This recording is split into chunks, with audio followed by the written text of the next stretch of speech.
Il faut se dire que j'ai toujours été persévérant, moi. Je ne suis pas de ceux-là qui abandonnent. On a commencé nombreux. Si on doit dire les époques, comme tu le disais tout à l'heure, si on doit prendre l'époque depuis MC Calais, Jacuzzi, le Boom Connection, Patrick Ouessé. J'ai traversé, je suis revenu sur d'autres générations. Donc j'essaie d'être persévérant, de croire en moi, à mon art. Je crois à mon art. Je vais vous trouver les deux époques. Comment vous analysez ça? L'ancienne époque, beaucoup des anciens sont des gens qui écrivent, sont des paroliers.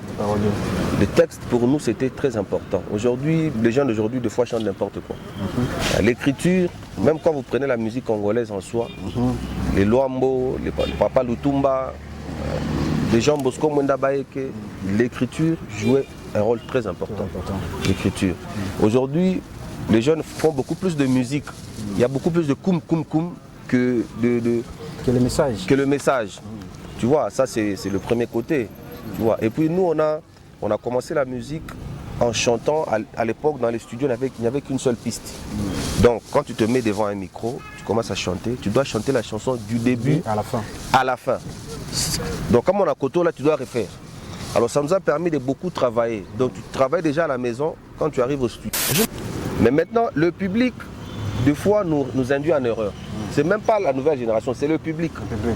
Le public est des fois hypocrite. Quand quelqu'un sort des chansons éducatives, ils font semblant. Mais quand tu les trouves dans une boîte, c'est eux qui dansent sous des titres qui n'ont même pas de sens, des titres, comment je peux dire, impudiques, des titres qui n'ont pas de sens. Des messages un peu... Oui. Et à un moment, ça peut perdre un artiste et se dire, c'est ce qu'on dit. Ceux-là qui vont servir, c'est les chaînes, c'est vous les chroniqueurs. C'est à vous de faire des analyses. Les ingénieurs de son, tu vois, c'est à vous de faire des analyses. Il y a des chansons des fois qui sortent qui n'ont aucun sens, mais ça cartonne, il n'a pas de succès.